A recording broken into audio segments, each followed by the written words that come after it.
Hello, good morning बच्चों। अपने कक्षा 8 के गणित विषय का प्रश्नावली 8.3 जिसमें साधारण ब्याज और चक्रवृद्धि ब्याज के बारे में सवाल अपने को दिए हुए हैं। कुल राशि ज्ञात करना, मिश्रधन ज्ञात करना। इसके अपने 1 से 4 सवाल थे, वो पीछे की वीडियो के अंदर कर चुके हैं। आज अपने इस क्लास में 5वें सवाल से लेके लास्ट सवाल तक पूरे सवाल करेंगे। तो 5वां सवाल के अंदर अपने को प्रश्न के अंदर मूलधन दे रखा है 60,000 रुपये, दर बराबर 12% है। समय इसमें 2 पॉइंट बोले हैं। एक तो उसने बोला है 6 महीने के लिए और एक बोला है 1 वर्ष के अंत में, और साथ में बोल दिया कि ब्याज जो है वो अर्धवार्षिक रूप से संयोजित है। जब ब्याज अर्धवार्षिक रूप से संयोजित होगा तो जो दर है वो आधी हो जाएगी, यानी कि 12 की जगह 6% रखना है। और जो समय है, समय अपने को यहाँ पे 6 महीने दिया गया, तो जब 6 महीने का 1 साल बन जाएगा और 1 साल का 2 साल बन जाएंगे, क्योंकि ब्याज अर्धवार्षिक रूप से है। यानी कि प्रत्येक 6 महीने के बाद अपने को ब्याज देना पड़ता है, ब्याज चुकता करना पड़ता है। तो प्रत्येक 6 महीने का 1 साल बनता है। जब अर्धवार्षिक लिखा हो तो प्रत्येक 6 माह का 1 साल गिना जाता है। तो इसलिए यहाँ पे 6 महीने का 1 साल, 1 साल में 6 महीने 2 बार आते हैं, इसलिए 2 वर्ष करना। इसके अंदर अपने को मिश्रधन ज्ञात करना है, तो ये 6 महीने के लिए आ जाएगा। समय 1 वर्ष, दर आधी 6%। मिश्रधन का सूत्र अच्छे से अपने को याद हो गया होगा, पीछे 4 सवाल इससे करते आए हैं अपने। इसमें सिर्फ बस मान रखने हैं। मूलधन की जगह 60,001 प्लस दर की जगह 6 बटे में 100 और समय अपना 1 है, यानी कि 60,000। 100 को 1 से गुना करेंगे, 100 उसमें 6 प्लस कर देंगे, 106 बटे में 100। ये 2 जीरो से ये 2 जीरो कट जाएंगी। 600 को 106 से गुना किया जाएगा, तो ये अपने पास आ जाएगा 63,600 रुपया, जो कि मिश्रधन है, जो कि कुल राशि है।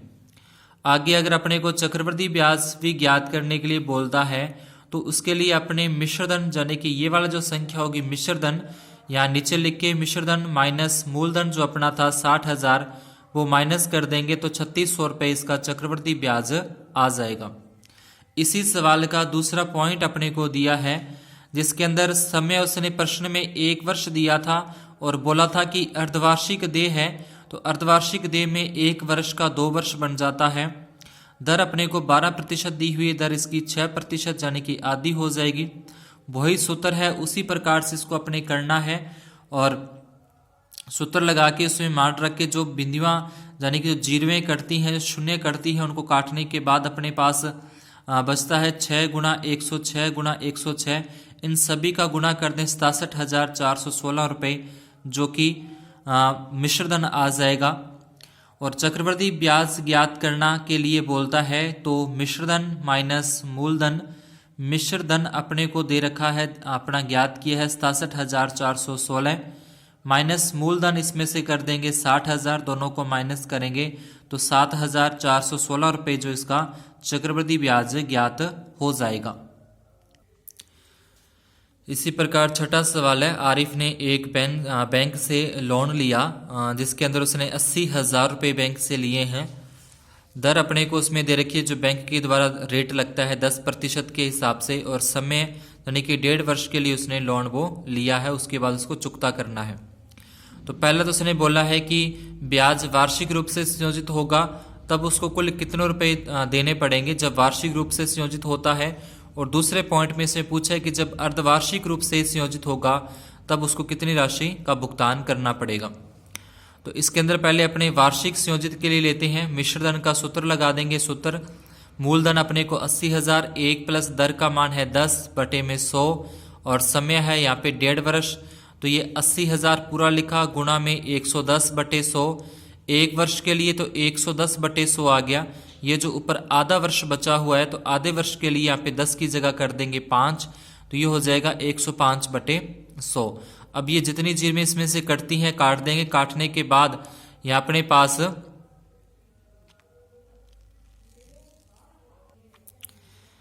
8 को अपने 11 से गुणा करेंगे, 8 को 11 से गुणा करेंगे 88, एक ये जीरो बची रहेगी, ये जीरो आ जाएगी। 880 गुणा में 105, दोनों का गुणा करेंगे तो 92,400 रुपये इसका अपने को राशि चुकती करनी पड़ेगी। आरिफ को बैंक से जो लोन लिया वो 1.5 वर्ष के बाद उसको 92,400 रुपये वापिस बैंक के अंदर जमा करवाने पड़ेंगे ब्याज राशि को चुकता करने के लिए।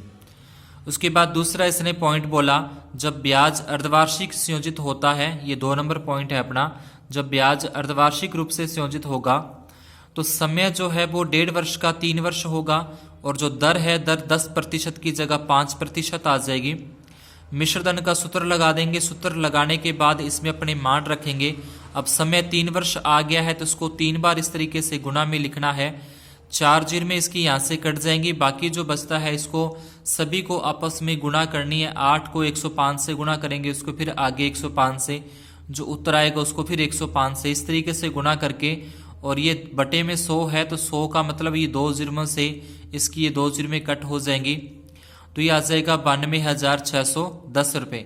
यानी कि अगर उसको वार्षिक रूप से ब्याज देना पड़ता है, यानी कि साल के साल उसको अगर ब्याज भरना पड़ेगा तो उसको रुपए देने पड़ेंगे 92,400 रुपये।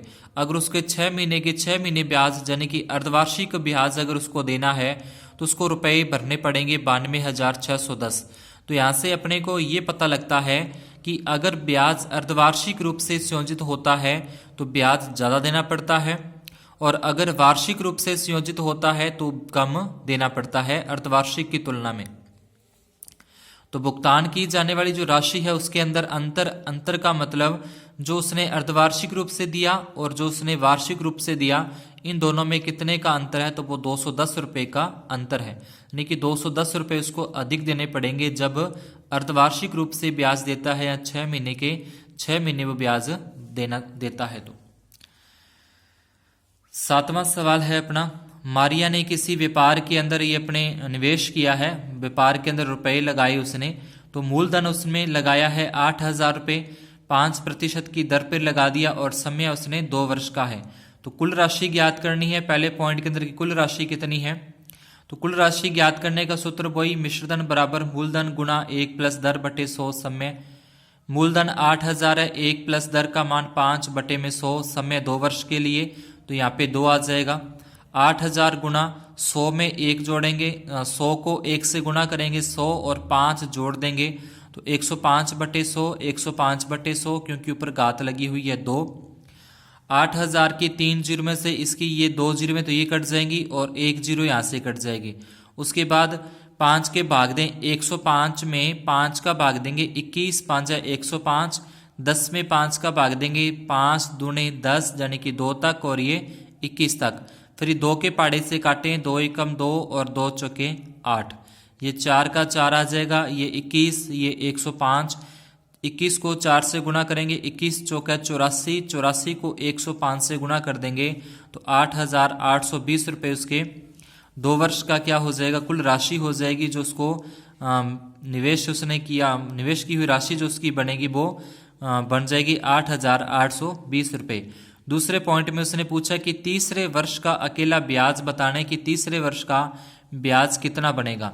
तो 2 वर्षों के अंदर जो उसके पास कुल राशि आ गई, 2 वर्षों में कुल राशि बन गई 8,820 रुपये। अब इसी राशि पर तीसरे वर्ष का ब्याज की गणना की जाएगी। ये इस राशि है, इसको मूलधन मानकर आगे तीसरे वर्ष के ब्याज की गणना अपने करनी है, जिसमें दर 5% ही रहेगी, समय एक तीसरा वर्ष है तो एक ही वर्ष रखना है। इसके बाद इस तरीके से तीसरे वर्ष का जो ब्याज होगा उसके लिए मूलधन 88 यानी कि 8,820, दर 5% है, समय 1 वर्ष है। ब्याज ज्ञात करना है अकेला, तो साधारण ब्याज का सूत्र लगाकर मूलधन गुणा दर गुणा समय बटे में 100, ये मूलधन आ जाएगा, ये दर आ जाएगा, ये समय बटे में 100, 1 जीरो से इसकी 1 जीरो कट जाएगी। 5 के पाड़े में 5 एकम 5, 5 दूने 10 होते हैं यानी कि 2 आ जाएगा। 882 में 2 का भाग देंगे 441 रुपये। तो तीसरे वर्ष का जो उसको ब्याज लगेगा वो 841 रुपये है।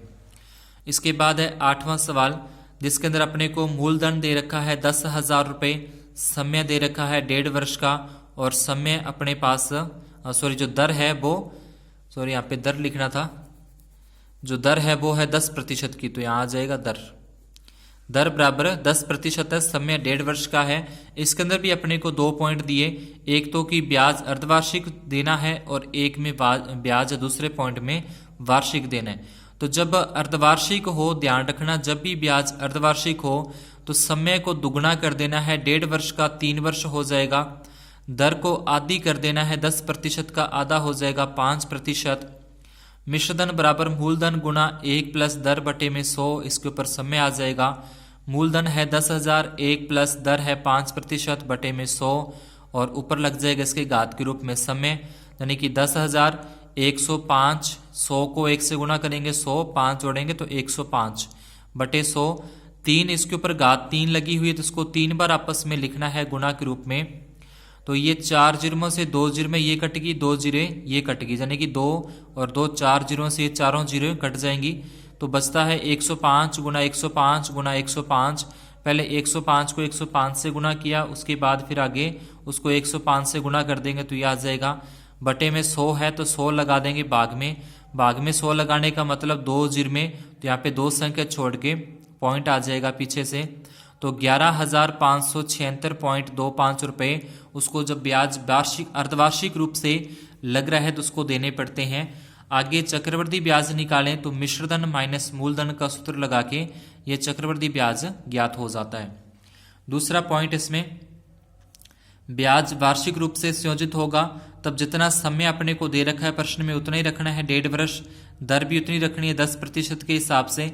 ये सूत्र लगा के इसमें मिश्रधन या कुल राशि का सूत्र लगाने के बाद इसमें मार्ट रखेंगे, तो मार्ट रखने के बाद 1 साल का तो पूरा आ जाएगा 110 और आधे साल का 5 रह जाएगा यहाँ पे, इसलिए 105 बटे 100। 2 जीरो में ये 2 4 जीरो से ये 4 जीरो में कट जाएंगी।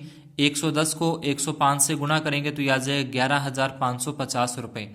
आगे इसका चक्रवृद्धि ब्याज ज्ञात करें तो चक्रवृद्धि ब्याज ज्ञात करने का वही सूत्र है कि मिश्रधन माइनस मूलधन।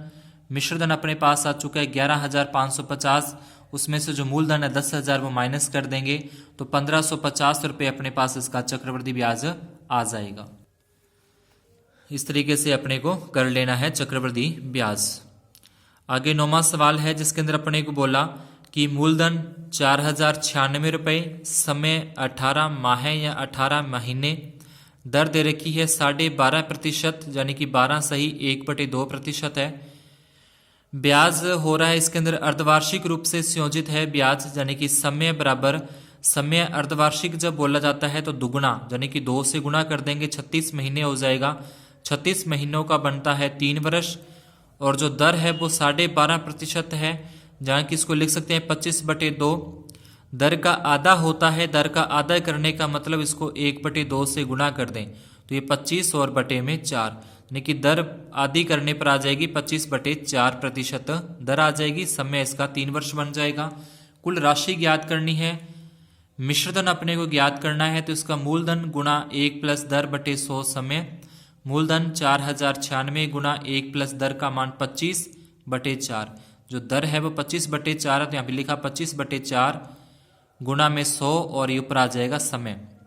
4,096 गुना 1 प्लस 25 का 25, 4 को 100 से गुना करेंगे 400, ऊपर इसके घात लगी हुई है 3।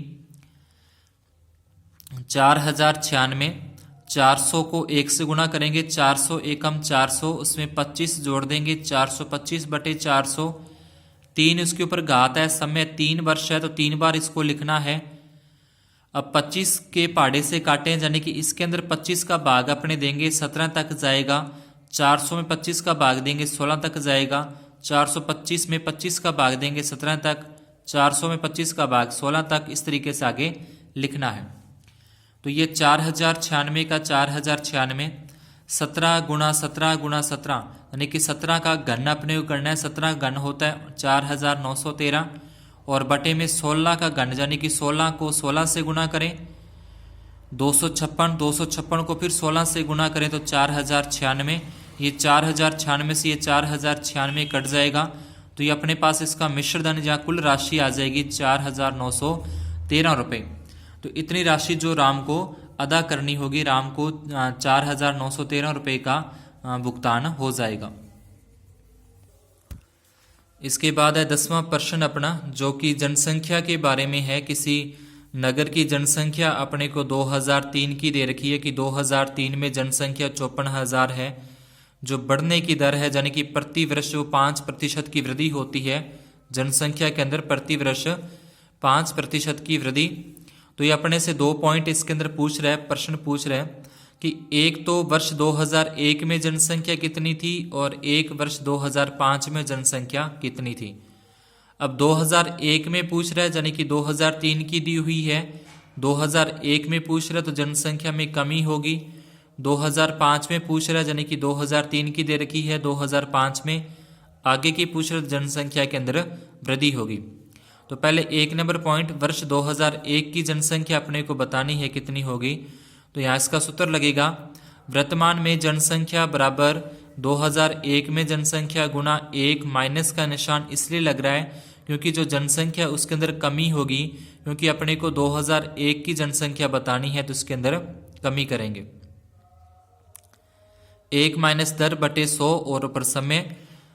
वर्तमान जनसंख्या अपने को दे रखी है 54,000 बराबर 2001 में जनसंख्या अपने को ज्ञात करनी है, गुना 1 माइनस 10 का मान है 5 बटे में 100 और समय 2 वर्ष, क्योंकि 2003 से दे रखी है, 2001 की पूछ रहा, 2 साल का बीच में समय है। 54,000 बराबर 2001 में जनसंख्या, 100 को 1 से गुणा करेंगे 100, 5 माइनस करेंगे तो 95 बटे 100, 95 बटे 100, क्योंकि 2 बार है समय। ये 2001 वाली जनसंख्या तो अपने को ज्ञात करनी है, ये तो जैसी है वैसी रहेगी। ये जो भाग वाले 100 हैं, ये दोनों जो भाग वाले 100 हैं ये इसके गुणा में चले जाएंगे, बटे वाली संख्या वो इधर लेके गए तो इसके गुणा में आगे 100, और ये जो 95 गुना 95 ये इसके गुणा में है तो दूसरी तरफ लेके जाएंगे बराबर के, तो वो गुना वाली संख्या हो जाएगी भाग में। अब ये 5 के पाड़े से काटें, 20 5 100, 19 5 95, 20 5 100, 19 5 95। इसके बाद 2001 में जो जनसंख्या आएगी वो 54,000 गुना 20 को 20 से गुणा करेंगे, 20 गुना 20 4,000 होता है। 19 को 19 से गुणा करें 361 होता है। 54,000 को 4 से गुणा करेंगे 216 और साथ में 6 जीरो में 361 का इसके अंदर भाग देने पर अपने पास आ जाएगा 5। इसके अंदर अपने पास